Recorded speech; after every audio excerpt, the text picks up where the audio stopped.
inteiro, todo o corpo de obreiro desta igreja, pela confiança, e mais uma vez subir este público para ministrar a palavra de Deus. Amém? Glória a Deus. Aleluia. Glória a Deus. Glória a Deus. Diz assim o texto, Apocalipse capítulo 3, versículo 11. Venho sem demora, conserva o que tens, para que ninguém tome a tua coroa. Eu queria que a igreja repetisse esse versículo, 1, 2, 3 já.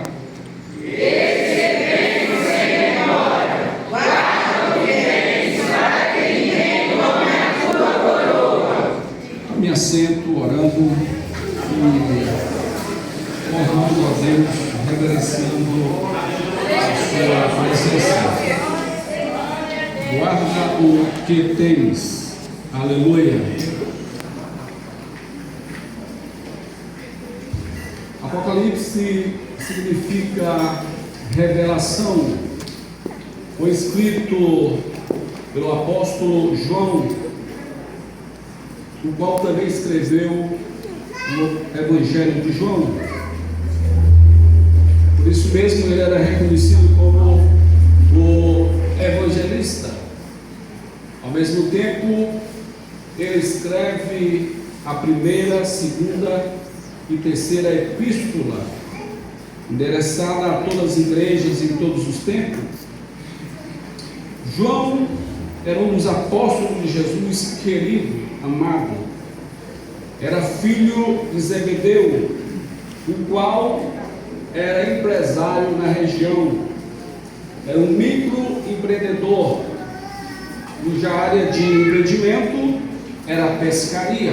João sabia pescar.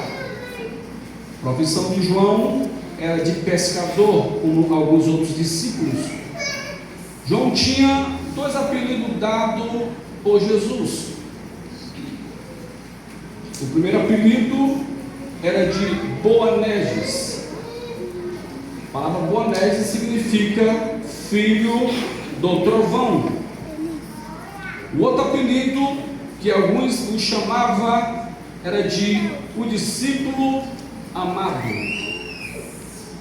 Já viu aquele crente na igreja que tem intimidade com Deus? E um dia desses eu estava ouvindo uma crítica interessante. A igreja católica, quando percebe que tem alguém usado no meio deles, muitos no passado, que ele chama de os santos, porque eram homens que eram usados por Deus para fazer milagres, eles são destacados e colocados e reconhecidos como santo de fato. No nosso meio, uma pessoa que busca uma intimidade para Deus, ele é criticado como santo. Ao santarrão, quer servir a Deus mais do que todo mundo, não é assim? Então João tinha esse apelido de o discípulo amado. João foi o único discípulo que assistiu o julgamento de Jesus de perto e permaneceu ao pé da cruz e recebeu uma palavra direta de Jesus lá na cruz do Calvário e ouviu todas as expressões e palavras que Jesus expressou no Calvário. João, ele tinha um irmão também. Ele e o irmão dele tinham intimidade com Jesus. Eles faziam parte do grupo que tinha intimidade com Jesus. Se você ler o capítulo 17 de Mateus, versículo 1 e 2, você vai perceber João, Tiago e Pedro. Pedro, Tiago e João. Tem uma musicazinha, Pedro, Tiago e João no barquinho, no mar da Galileia. Por que esses três? Porque esses três faziam parte do grupo que tinha intimidade. Quando eles sobem no monte da transfiguração, ali Jesus queria mostrar a sua glória. Ele queria mostrar o seu poder. E ele não mostrou aos demais, apenas a Pedro, Tiago e João. A revelação de Jesus aos três.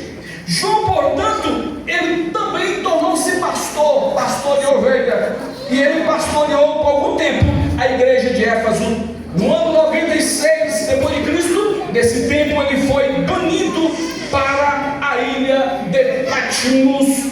Por que ele foi banido para a ilha de Patmos? Porque de fato já existia uma perseguição profunda e grande naquele período, naquele tempo. Na história dizem que existia um grande perverso que ele era comparado com Nero. E esse homem foi o que perseguiu a igreja da época de João, a igreja de Éfeso, e enviou João para a ilha de Patmos. Domiciano era aquele imperador daquele período, daquela época.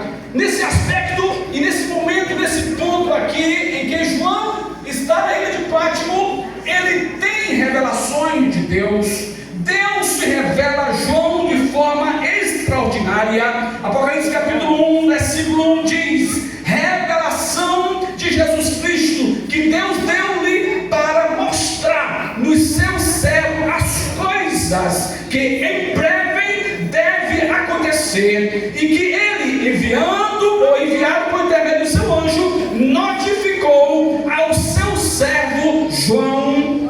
Apocalipse, portanto, é dividido pelo menos em 3 partes. A primeira parte do capítulo 1, no capítulo 1 mostra, no versículo 19, mostra exatamente essa divisão. Jesus disse a João: escreve, pois. Escreveu o quê? Escreve, pois, as coisas que vistes. Diga comigo: as coisas que vistes. Só para melhorar: as coisas que vistes. Em segundo lugar, as coisas que são.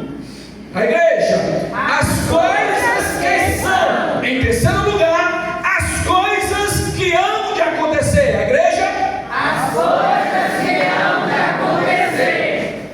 Portanto, o livro é dividido nessas 3 partes.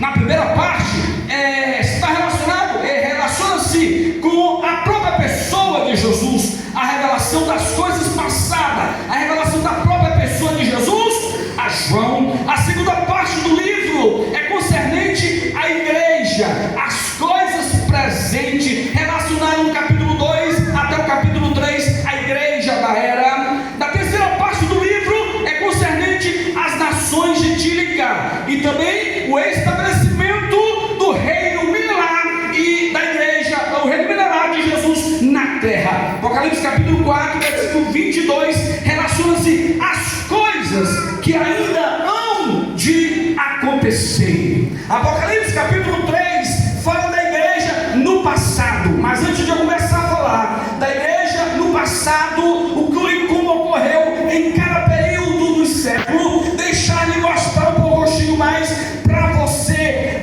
o que representa realmente a visão geral do Apocalipse. A visão geral do livro de Apocalipse, como por exemplo, no capítulo 1, fala da visão de Cristo glorificado. No capítulo 2, versículo 3, fala da igreja no passado e no presente. No capítulo 4, fala da igreja arrebatada. No capítulo 5, fala da igreja glorificada. No capítulo 6 ao capítulo 18, fala da grande e do período da grande tribulação, começando a partir do capítulo 6, quando aparece, portanto, o cavaleiro com o cavalo branco, o qual tipifica de fato o anticristo. No capítulo 19, fala da volta de Cristo em glória, onde diz: todo o olho o verá. No capítulo 20,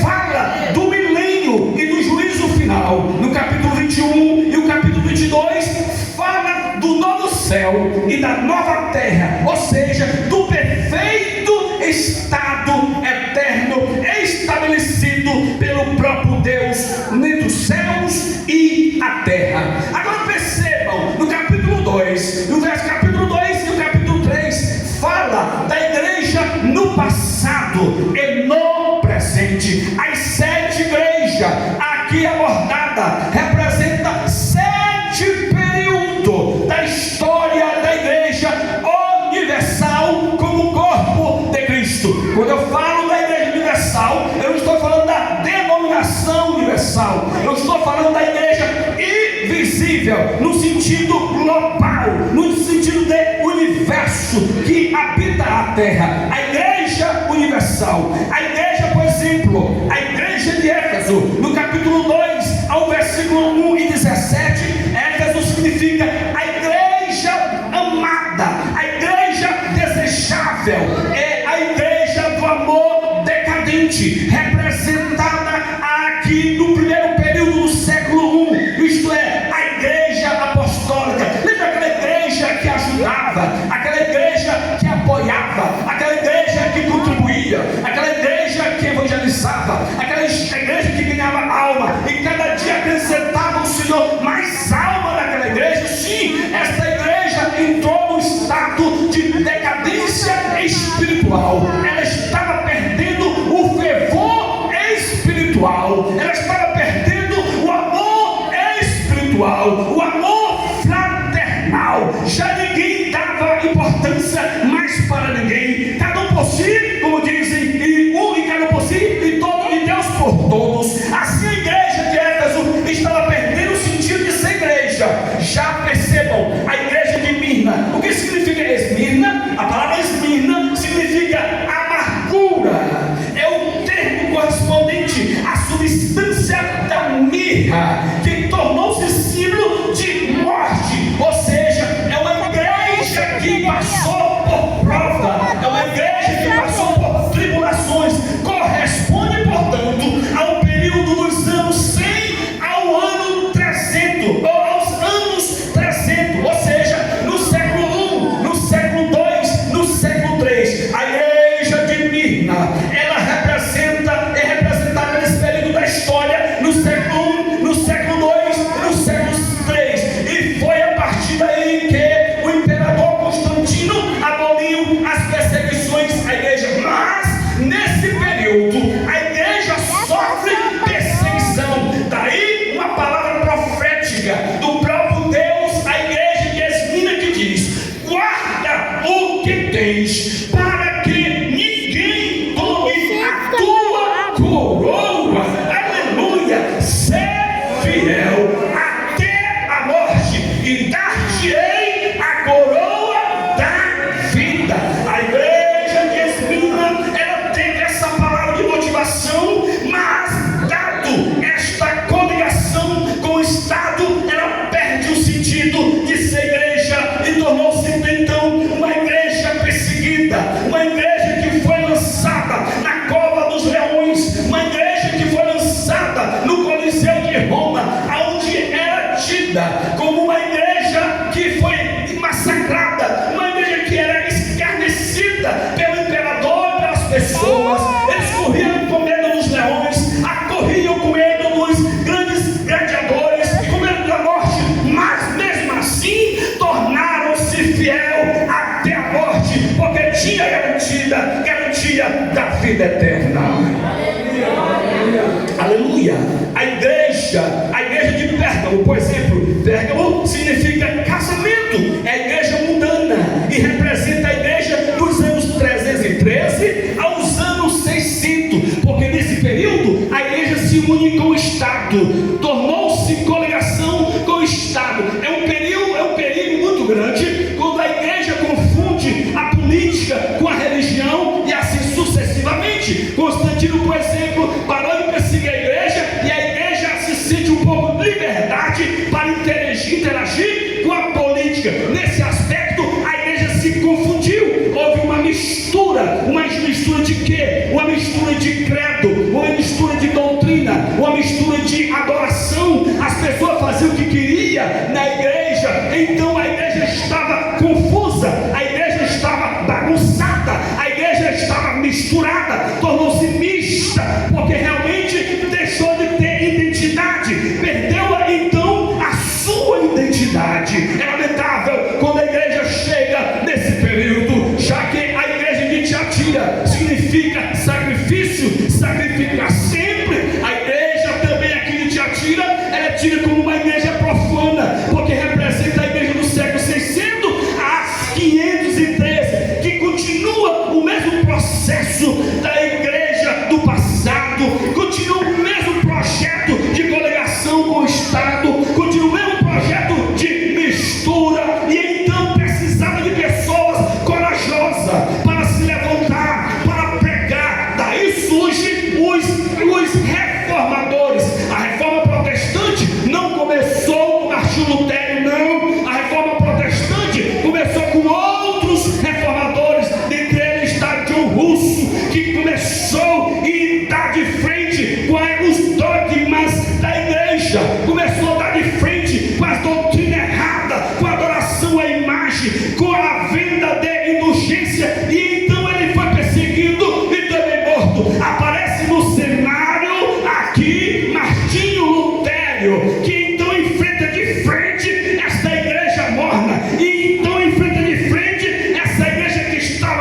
estruturada. E então ele desafia a igreja, apresenta para a igreja, como por exemplo, as 95 teses, refutando todos os dogmas da igreja católica. Dentre essas teses está a que nos mais chama a atenção, de que o justo viverá pela fé. O justo viverá pela fé. A salvação não é por obra, mas pela fé em Cristo Jesus.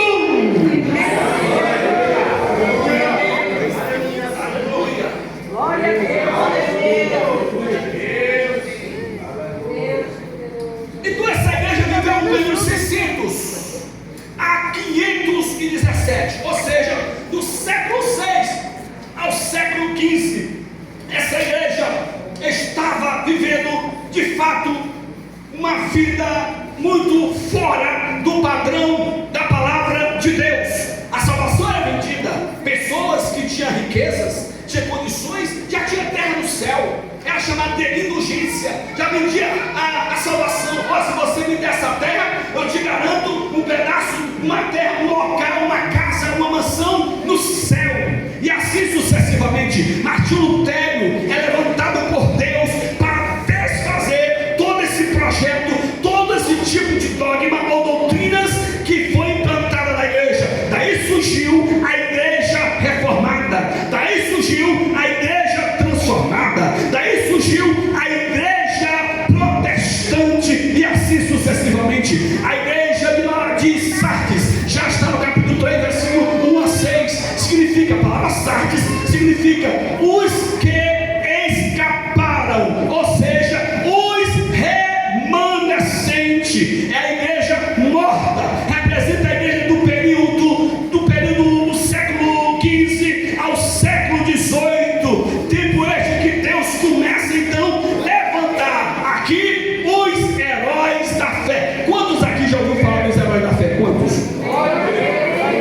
Quantos aqui já ouviram falar de Judson ou Duniran Judson? Quantos já ouviram falar aqui? Quantos aqui já ouviram falar de George Whitefield aqui? John Wesley é o mais conhecido dos grandes pregadores.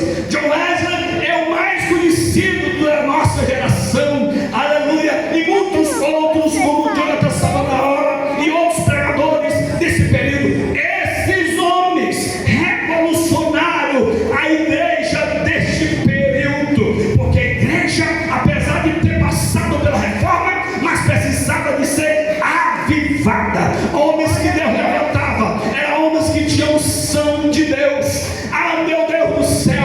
Homem que passava a noite toda no monte orando, homem que passava o dia todo no mato falando com Deus, homem que tinha uma comunhão profunda com Deus. Quando eles pregavam, as coisas aconteciam. Quando eles pregavam, os milagres aconteciam. Meu Deus do céu, que tempo extraordinário é este! Mas perceba uma coisa na história das igrejas. A igreja Filadélfia, já no período do século XVIII ao início do século XX, surge uma igreja fiel, surge uma igreja missionária, que é chamada de a igreja Filadélfia. Vou segurar aqui, depois eu volto para esse ponto aqui, para nós frisar melhor sobre esse pensamento. Mas surge outra igreja, que é chamada de a igreja Laodiceia. Capítulo 3 de Apocalipse, versículo 14 ao versículo 27, fala da igreja de Laodiceia. Laodiceia significa direito do povo, ou seja, direito do povo mandar, direito do povo governar, direitos humanos, uma linguagem atualizada. É o período desta igreja. Percebam que esta igreja aqui, exatamente nesse período, é o período em que nós estamos vivendo. É uma igreja rica, é uma igreja abastada, é uma igreja realmente que tem riqueza, que tem fama, mas só que tem tudo isso, mas é uma igreja fria, é uma igreja morna. Tem riqueza, mas não tem poder. Tem riqueza, mas não tem autoridade. Tem riqueza, mas está faltando a unção do Espírito Santo. É tanto que até mesmo entre nós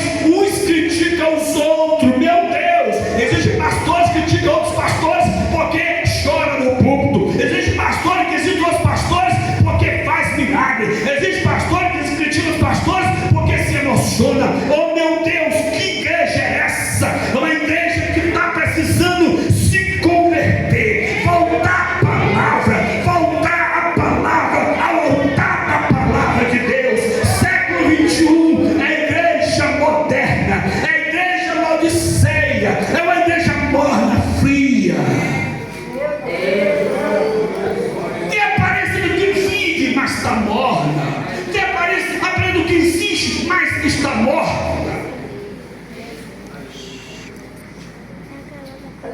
Mas Deus está contando com a igreja Filadélfia, porque no meio dessa igreja eu profetizo que Deus levanta outra igreja.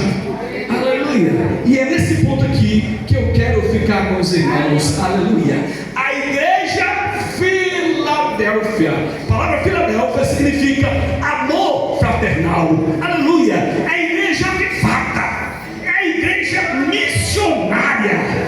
Dora bacana, aleluia.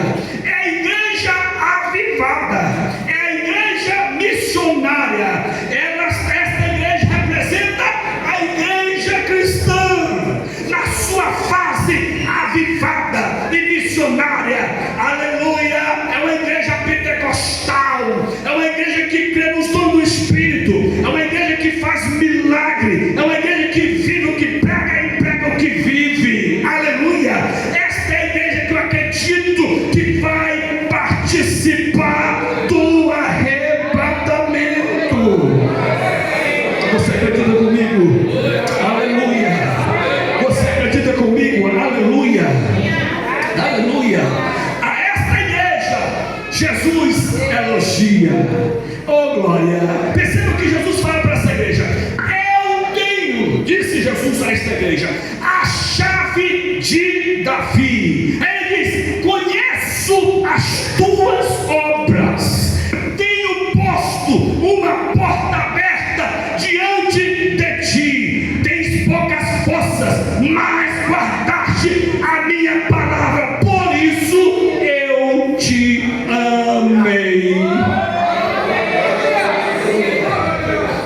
É alguém que está sofrendo muito esse problema psicológico de baixo estima. Papai não me ama, meus irmãos não me amam, os irmãos da igreja parecem que não me amam, mas Jesus está dizendo: eu te amo. Aleluia. Esta é a palavra de Jesus direto para esta igreja: eu te amo. Aleluia. Aleluia. Ele sabe que tu tem poucas forças. Às vezes está aqui na igreja mesmo, no tempo, só, como diz o provérbio, só o caco, mas está aqui. Às vezes vem com todo tipo de problema, mas está aqui. Às vezes não tem força para 2, 3 horas, mas dobra o joelho para orar. Às vezes não tem força para ler a Bíblia toda, mas lê 2, 3 capítulos por dia. Eu sei as tuas obras, eu sei que tu tens poucas forças, mas guardaste a minha palavra.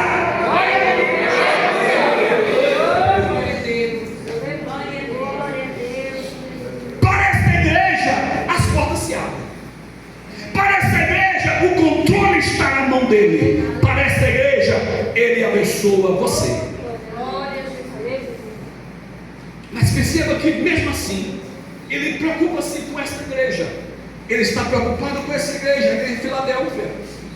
Essa igreja viveu um período do século XX, foi um período do grande avivamento, que hoje ainda digamos que ainda tem um resquinho desta igreja, porque de fato ela foi um período em que, por exemplo, Gunaving e Daniel Berg começou a evangelização aqui no Brasil, início do século XX.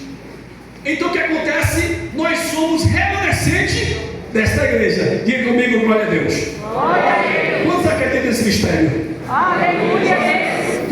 Quando Daniel Berg e Gunaving chegam no Brasil, eles trouxeram uma palavra de esperança, eles trouxeram uma palavra de avivamento, eles trouxeram uma palavra de mudança espiritual, e eles sobretudo acreditavam no Pentecoste, acreditavam nos dons espirituais, acreditavam no batismo do Espírito Santo. E quando isso aconteceu, quando eles começaram o primeiro culto, Deus manifestou a sua glória e começou a batizar crente no meio da igreja com o Espírito Santo.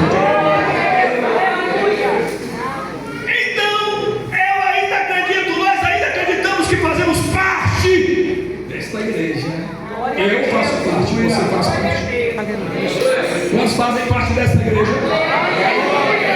Quantos aqui ainda acreditam nos dons do Espírito Santo? Quantos ainda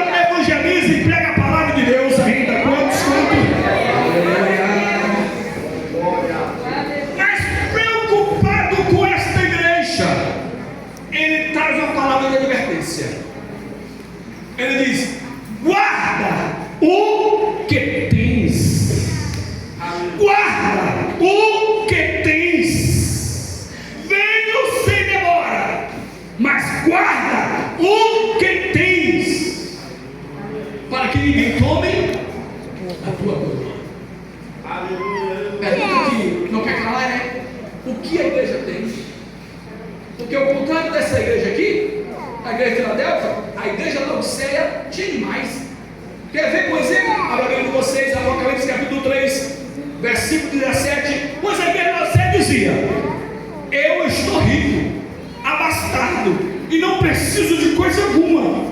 Nem sabe, diz o Senhor, que tu és infeliz, sim, miserável, pobre, cego e nu. Esta igreja era rica, tinha tudo, não precisava de nada, mas aos olhos de Jesus, essa igreja era pobre, miserável, cega e nua. Ao contrário dessa igreja, a igreja de Filadélfia não tinha riqueza, não tinha fama, não era abastada com ouro e prata, mas uma coisa ela tinha a palavra de Deus. Como diz a palavra de Deus, que adianta você ganhar o mundo inteiro e perder a alma? Por isso o Senhor Jesus fala para a igreja de Laodiceia: porque guardaste a palavra da minha perseverança. Esta igreja tinha a palavra de Deus. Guarda o que tens. Então o que essa igreja tem? Ela tem palavra. Você sabia que nós estamos vivendo uma era em que as pessoas não gostam mais da palavra? Você sabia que nós estamos vivendo uma era em que as pessoas têm comichões nos ouvidos, como diz Paulo? Você sabia que nós estamos vivendo uma era em que as pessoas têm um coração insensível à palavra de Deus? Porque uma mensagem como essa, que não massageia o ego, que não fala de fato nas suas emoções, ninguém gosta. Uma palavra como essa, que não traz uma profecia sobre a chave do carro ou a chave da tua mansão, essa palavra não presta. Uma palavra como essa, que não traz emoções, às vezes até você chorar: ai que maravilha, como ele me ama, não presta. Sabia que o pai que ama é aquele pai que corrige? O pai que passa a mão no filho, tudo que o filho faz, ele passa a mão, esse pai não ama o filho. Por isso, nós servimos um pai, nós temos um pai que nos ama. Ainda bem que você, nós temos um pai que nos ama. Porque quando nós ouvimos a palavra dessa, ele ainda está nos corrigindo. Ele ainda quer que você continue nos trilhos. Ele ainda quer que você guarde a sua palavra. O Salmo 119, o salmista no verso 11, ele diz: guardei a tua palavra no meu coração para não pecar contra ti. Salmo 119, o versículo 105. Ele diz que o próprio salmista continua expressando esse afã pela palavra, quando dizia: lâmpada para meus pés é a tua palavra e luz para o meu caminho. Aí ele diz, continua, ele matando a palavra, que ele vai citando a palavra e diz: como guardará puro o mancebo, o jovem, o seu caminho. Aí ele diz: observando segundo a tua palavra. O salmista, como ele ama tanto a palavra, ele diz o seguinte: e na tua palavra meditarei de dia e noite. Isso acontece quando o crente vem para a igreja. É verdade. Gente, pegou pesado. Isso acontece quando o crente frequenta a igreja. Sabe por quê? Vou explicar por quê. Vou te explicar. E vou condenar quem não está vindo. É porque quando o pastor Osmilton vem para a igreja, ele está lá ou ensinando ou aprendendo.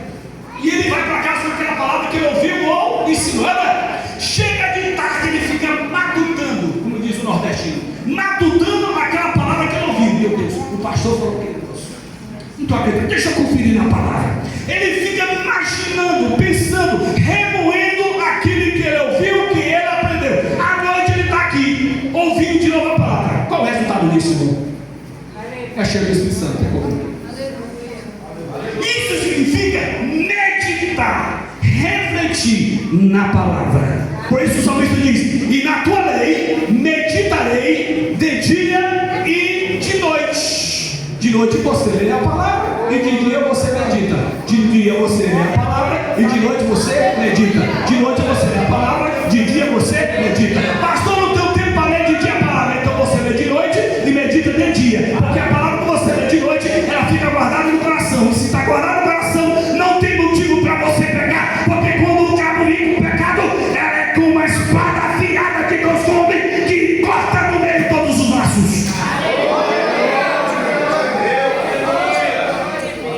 Se eu guardo a palavra no meu coração, eu também preciso guardar o meu coração.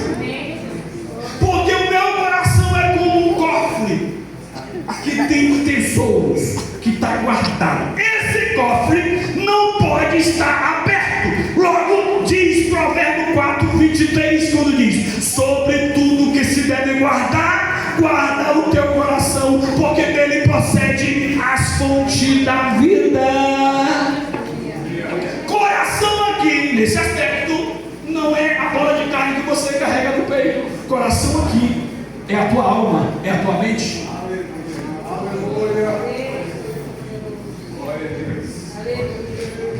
Perceba uma coisa aqui. Sabe por que o crente murmura demais? Sabe por que o crente diz palavrão? Xingamento? Porque a mente dele, o coração dele não está a palavra. Sabe por que o crente não tem vontade nem de dar glória a Deus? Às vezes, entretanto. Sabe por que às vezes o crente não consegue sentir a palavra de Deus? Porque às vezes essa palavra não está no coração. Porque o que flui é a palavra dentro de você. Não é de fora para dentro, é de dentro para fora. Se está guardada, ela vai queimar. E ela é como fogo dentro de você. Pois é, quando Jesus começou no capítulo 24 de Lucas, conversar com o discípulo, e ele conversava sobre o quê? Palavra, sobre as escrituras do Velho Testamento, livros poéticos, livro histórico, profético, e a Bíblia diz que os discípulos disseram: você não percebeu que quando ele falava, ardia o nosso coração? Por que ardia o coração, pastor Zé? Porque a palavra estava guardada dentro do coração. Levante a mão para o céu.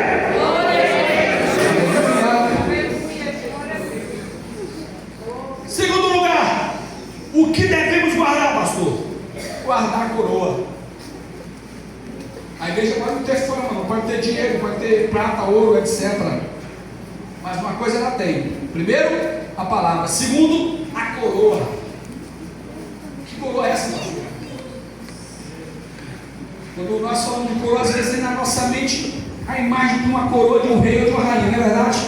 Mas nesse sentido aqui é uma linguagem figurativa, porque na verdade coroa aqui está relacionado com honra, está relacionado com glória, está relacionado com posição, porque a igreja nesse aspecto ela está numa posição diferenciada.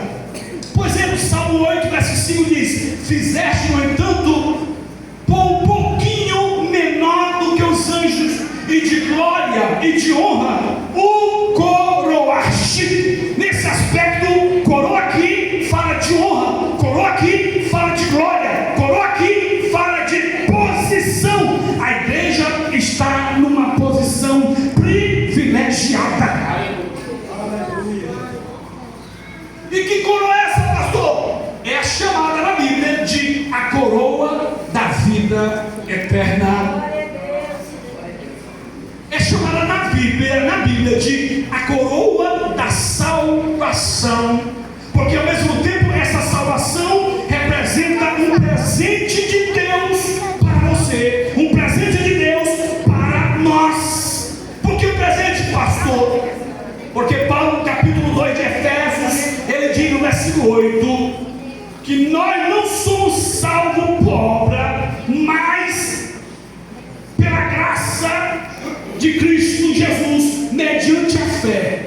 salvo por obra, porque obra não salva, mas pela graça. Isto não vem de vós, é dom de Deus. Dom aqui fala de dádiva, e dádiva é o que? Presente. Deus nos deu presente. Deus te deu presente.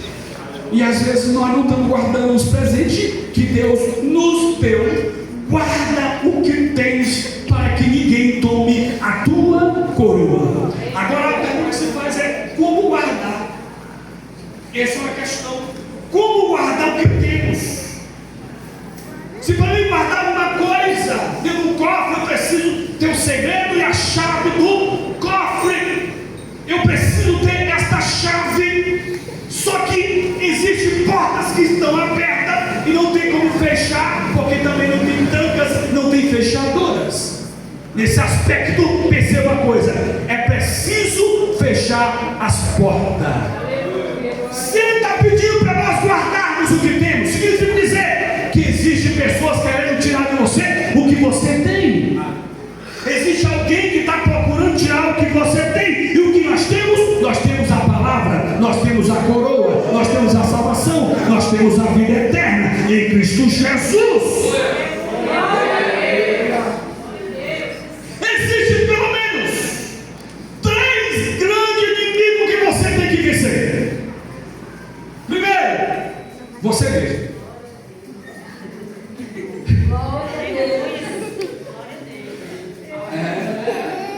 Mas pastor, o que é isso? Inimigo.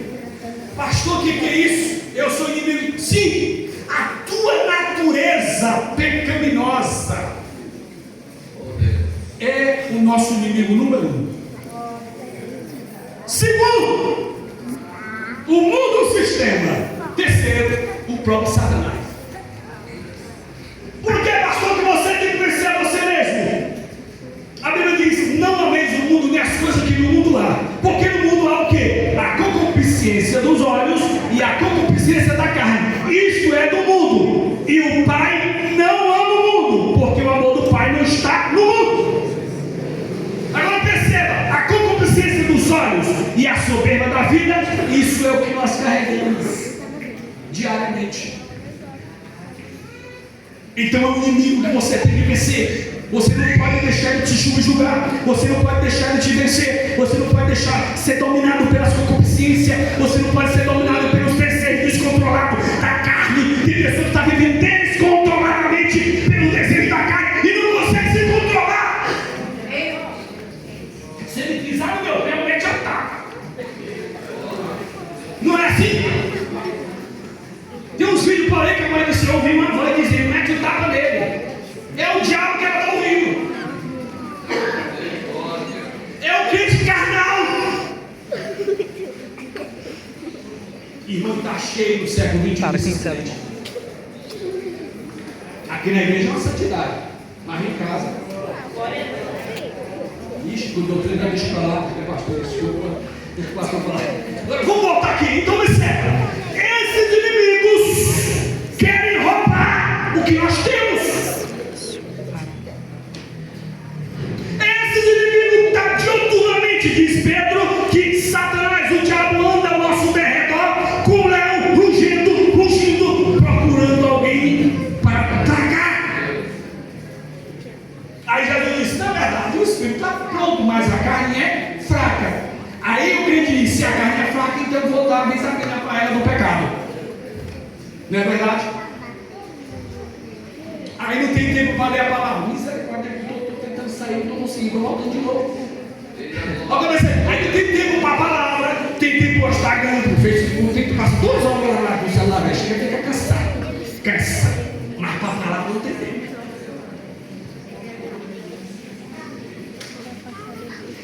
Quando vai orar, 5 minutos é uma eternidade, dói o joelho. Misericórdia. Alguém disse aí, diga misericórdia. Misericórdia. Isso. Pastor chegou. Vamos parar por aí.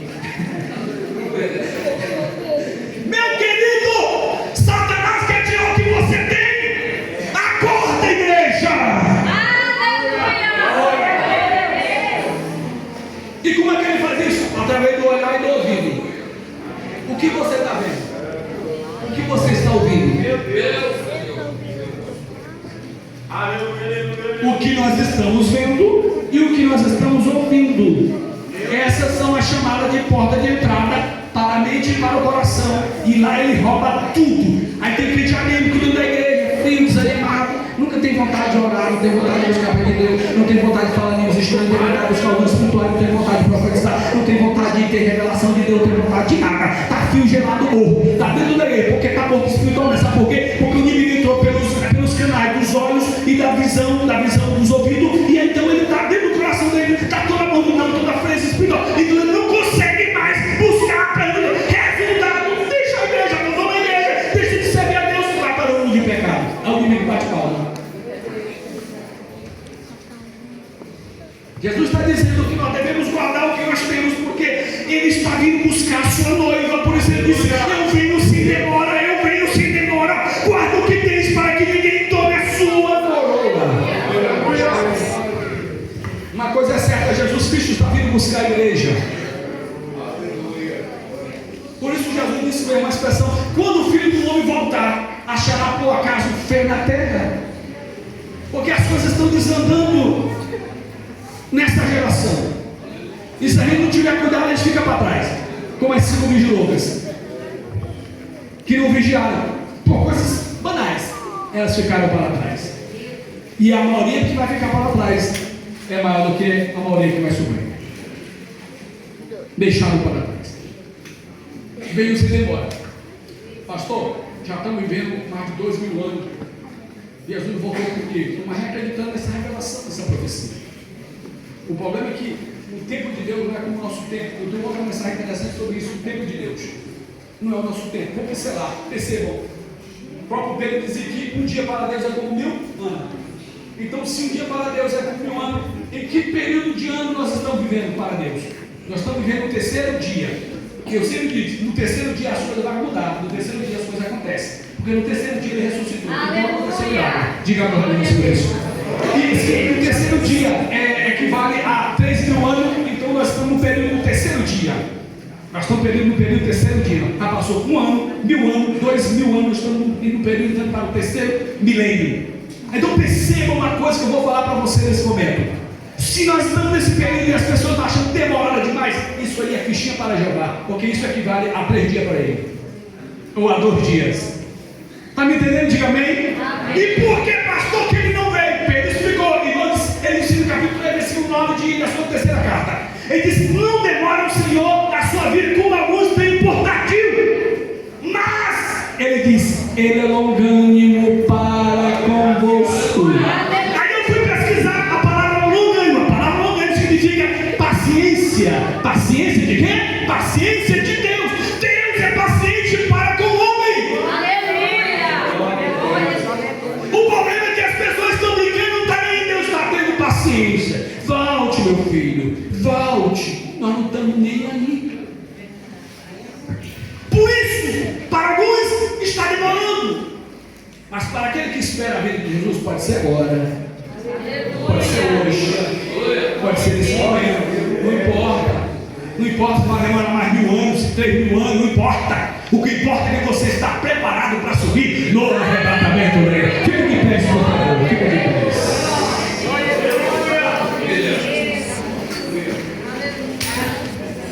Aleluia.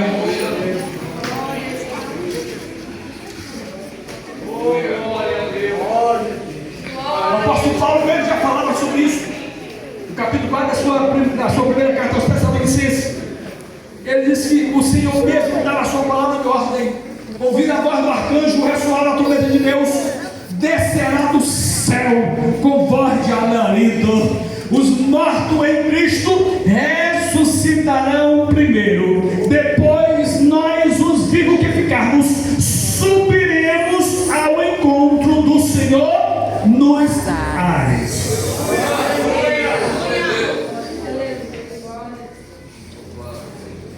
A igreja, nós trabalhamos com fato.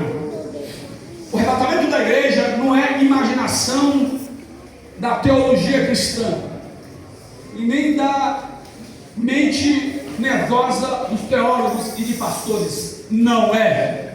algo que surgiu por experiências empíricas. Não é, porque a própria palavra nos dá essa segurança que o arrebatamento acontecerá. Acontecerá. Aconteceu pelo menos já 3 tipos de arrebatamento na Bíblia, e a Bíblia prova isso. O primeiro arrebatamento que aconteceu foi o arrebatamento de Enoque. O segundo foi de Elias. O terceiro foi o de Filipe. E o quarto foi o próprio Jesus. E o quinto será da igreja.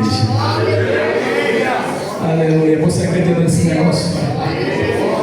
Aí eu pergunto para você: se Jesus Cristo voltasse agora, você estaria preparado? Quem vai te responder essa pergunta? Quem está na Deus? Quem está na Deus? Quem está na Deus? Quem vai te responder a pergunta? Sabe quem é? O teu tribunal. Como é o nome dele?